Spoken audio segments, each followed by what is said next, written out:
स्वागत है आपका बी न्यूज नेशन में। मैं हूं आबिद हुसैन शेख। PACL का नारा पहले पैसा हमारा फिर लोकसभा चुनाव तुम्हारा।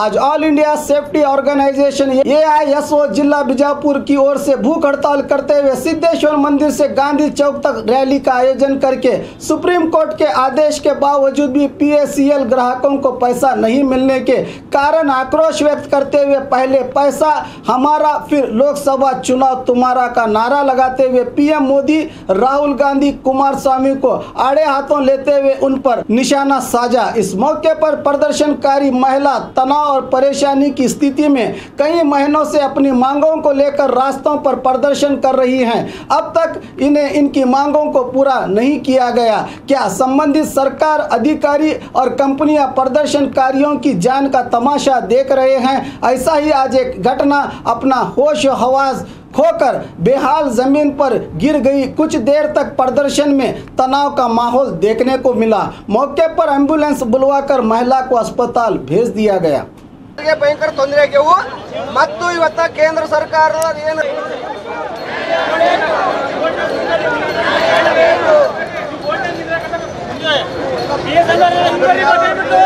ಒಂದೆದ್ದು ಮಾನ ಮರ್ಯಾದೆ ಏನೂ ಇಲ್ಲ ಒಂದ್ರಿ ಇವತ್ತ ಸುಪ್ರೀಂ ಕೋರ್ಟ್ ಆದೇಶ ಆದರೂ ಗ್ರಾಹಕರ 6 ಕೋಟಿ ಜನರಿಗೆ 1 ರೂಪಾಯಿ ಮುಟ್ಟಿಲ್ಲ। ಇವತ್ತ ಸಂಸಾರಗಳ ಬೀದಿ ಪಾಲಾಗ್ಯವು।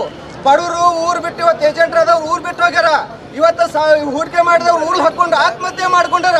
ಇವತ್ತು ಕೇಂದ್ರ ಸರ್ಕಾರಕ್ಕೆ ಏನು ಅವ್ರ ಮಾನ ಮರ್ಯಾದೆ ಅವ್ರಿಗೆ ಏನಾರ ತಂದೆ ತಾಯಿ ಬಿಟ್ಟಿದ್ರ ಹೂಡಿಕೆದಾರರು ರೈತರು ಬಡವರು ಕೂಲಿಕಾರರು 1 ರೂಪಾಯಿನೂ ಇವತ್ತು ವಾಪಸ್ ಕೊಡಬೇಕಾಗಿತ್ತು। 2 ವರ್ಷ 9 ತಿಂಗಳಾದರೂ ಇವತ್ತು ಹೂಡಿಕೆ ಮಾಡಿದಂಥ ವ್ಯಕ್ತಿಗಳು ಇವತ್ತು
ನರೇಂದ್ರ ಮೋದಿ ಅವರಿಗೆ ಕುಮಾರಸ್ವಾಮಿ ಅವರಿಗೆ ನರೇಂದ್ರ ಮೋದಿ ಅವರಿಗೆ ಎಲ್ಲಿವರೆಗೆ ಹೋರಾಟ ಎಲ್ಲಿವರೆಗೆ ಹೋರಾಟ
ಋತುಪೂರ್ಕ ಅವರು ಹೃದಯಪೂರ್ವಕ ಅವರಿಗೆ ನಾನು ಧನ್ಯವಾದಗಳನ್ನ ಹೇಳಕ್ಕೆ ಇಚ್ಛಪಡ್ತೀನಿ। ಯಾಕಂದ್ರೆ ಇವತ್ತು ನಾವು ಕರ್ನಾಟಕದಿಂದ ಹಿಡ್ಕೊಂಡು ದಿಲ್ಲಿ ಜಂತರ್ ಮಂತರ್ವರೆಗೂ ನಾವು ಹೋರಾಟ ಮಾಡಿದ್ದೀವಿ। ದಿಲ್ಲಿ ಜಂತರ್ ಮಂತರ್ ಹೋರಾಟ ಮಾಡಿದ್ರು ಕೂಡ PACL ಕಂಪ್ನಿ ಮುನ್ಗೂ ಟೈಮ್ದಾಗ ಎಲ್ಲ ಮೀಡಿಯಾದವರು ಸಾಥ್ ಕೊಟ್ಟಾರ। ಕಂಪ್ನಿ ಮುನಿಗೋತು, ರೊಕ್ಕ ಹೋತು, ಸುಮ್ಮನೆ ಜೋಳ ಪ್ಲಾಟ್ ಕೊಟ್ರ ಏನೋ ಕಂಪ್ನಿ ಲಾಸ್ ಆಗೈತಿ ಅಂತೇಳಿ 108 ಮೀಡಿಯಾದೊಳಗೆ ನಾವು ಕಣ್ಣಾರೆ ನೋಡಿದ್ದೀವಿ. ಆದ್ರೆ ಇವತ್ತು ಬಡವರು, ರೈತರು, ಕೂಲಿಕಾರರು ಅವ್ರು ತಮ್ಮ ಜೀವನಕ್ಕಾಗಿ ಇವತ್ತು ಒಂದು 30 ವರ್ಷದ ಕಂಪ್ನಿ ಒಳಗೆ ಹೂಡಿಕೆ ಮಾಡ್ಯಾರ. ಭಾರತ ಸರ್ಕಾರ ರಿಜಿಸ್ಟರ್ಡ್ ಆದಂಥ ಕಂಪ್ನಿ ಒಳಗೆ ಹೂಡಿಕೆ ಮಾಡ್ಯಾರ. ಕೇಂದ್ರ ಸರ್ಕಾರ ಒಂದು ಮನಸ್ಸು ಮಾಡಿ CBIದವ್ರನ್ನ ಬಿಟ್ಟು ಅಕೌಂಟ್ ಬಂದ್ ಮಾಡಿಸ್ಲಿಲ್ಲ ಅಂದ್ರೆ, ಅಥವಾ SEBI ಅವ್ರನ್ನ ಬಿಟ್ಟು ಕಂಪ್ನಿ ರಿಯಲ್ ಎಸ್ಟೇಟ್ ಕಂಪ್ನಿ ಅಂತೇಳಿ ಇವತ್ತು ರಾಜಸ್ಥಾನ ಹೈಕೋರ್ಟ್ ಪಾಸ್ ಮಾಡೈತಿ 2003ರಾಗ. Rajasthan high court company real estate ಅಂತೇಳಿ ಹೇಳೈತಿ. ಇವತ್ತು SEBI ಅವ್ರು ಬಂದು ಇದು ರಿಯಲ್ ಎಸ್ಟೇಟ್ ಅಲ್ಲ, ಇದು ಕಲೆಕ್ಟಿವ್ ಇನ್ವೆಸ್ಟ್ಮೆಂಟ್ ಸ್ಕೀಮ್ CIS ಅಂತ ಹೇಳಿಕೊಂಡು ಇವತ್ತು 22/8/2014ರಾಗ ಕಂಪ್ನಿ ಬಂದ್ ಮಾಡಿಸಿದ ಸೆಬಿದಾವ್ ಕಂಪ್ನಿ ಬಂದ್ ಮಾಡಿಸ್ಯಾನ ಎಲ್ಲ ಬಿಸ್ನೆಸ್ಸನ್ನು.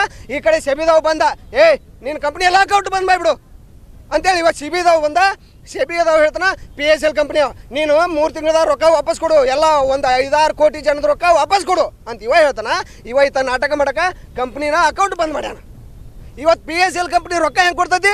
30 ವರ್ಷದಿಂದ ಕಂಪ್ನಿ ರೊಕ್ಕ ಕೊಡ್ಕೊಂತ ಬಂದದ್ರಿ. ಇವತ್ತು ಯಾರಿಗೂ ₹1 ನಾವು ಯಾಕಪ್ಪ ನಾವು 10 ವರ್ಷ ನಾವು ವರ್ಕ್ ಮಾಡಿ ಅಂದ್ರು ನಾವು ಹುಡುಕಿದಾರ.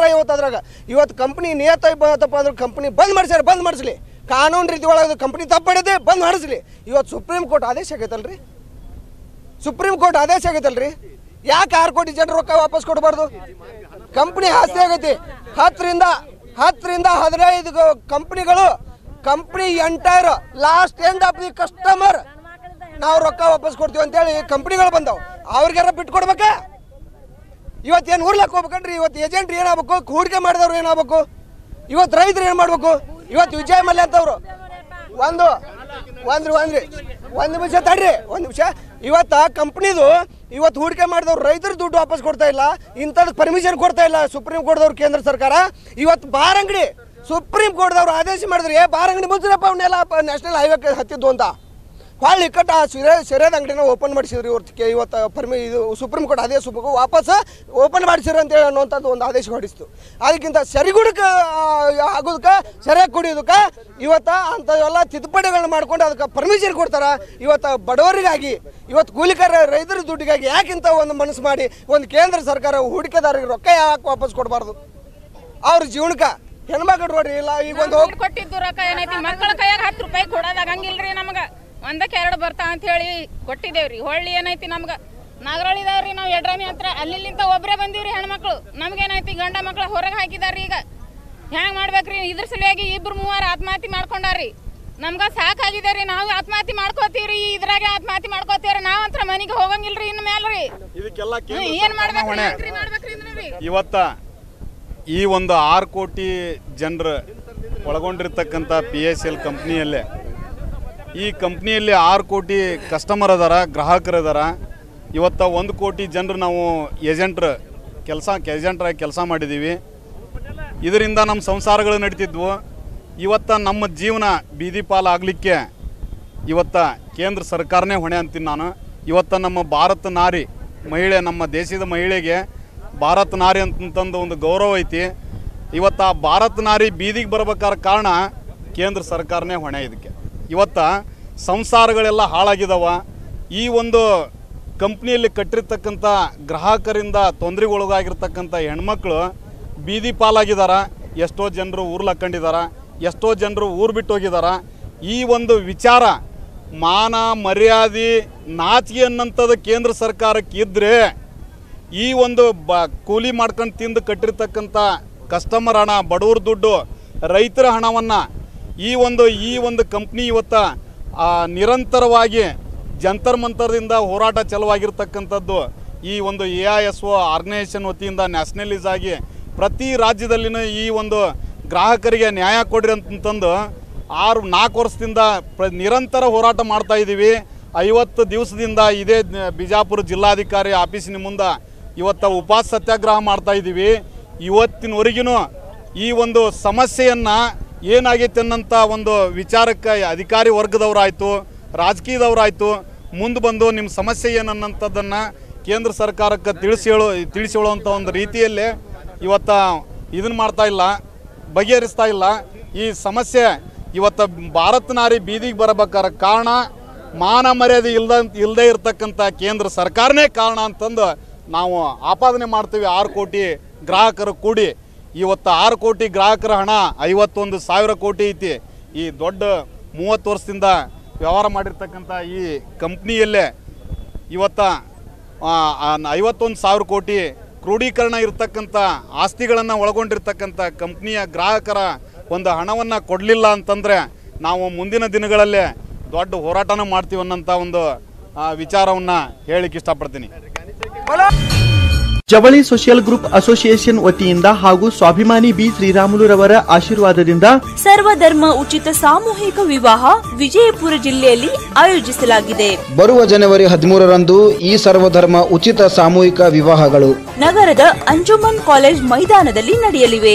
ಸಮಾಜದಲ್ಲಿ ಹಿಂದುಳಿದವರಿಗೆ, ಬಡವರಿಗೆ, ಅಸಹಾಯಕರಿಗೆ ಸಹಾಯವಾಗಬೇಕೆಂಬ ನಿಟ್ಟಿನಲ್ಲಿ ಈ ಸರ್ವಧರ್ಮ ಉಚಿತ ಸಾಮೂಹಿಕ ವಿವಾಹ ಆಯೋಜಿಸಲಾಗಿತ್ತು. ಜಿಲ್ಲೆ ಸೇರಿದಂತೆ ರಾಜ್ಯದ ಎಲ್ಲರೂ ಈ ಸದಾವಕಾಶ ಬಳಸಿಕೊಳ್ಳಲು ಮನವಿ.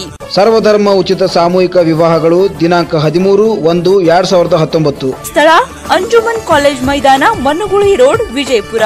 ವಿವಾಹ ನೋಂದಣಿಗಾಗಿ ಸಂಪರ್ಕಿಸಿ 8970333944, 8792092220, 8123288852 ಮತ್ತು 9980370157. ಕಚೇರಿಯ ವಿಳಾಸ ಮನುಗುಳಿ ರಸ್ತೆ, ಅಲಿ ಮಸೀದ್ ಹತ್ರ, ವಿಜಯಪುರ. और खबरों के लिए देखते रहिए B news nation. B news nation के लेटेस्ट न्यूज़ों को अपने मोबाइल में देखने के लिए यूट्यूब में बी न्यूज नेशन के चैनल के सब्सक्राइब आइकॉन को दबाएं और फिर बेल आइकॉन को दबाने पर आप लेटेस्ट न्यूज़ों को देख सकते हैं।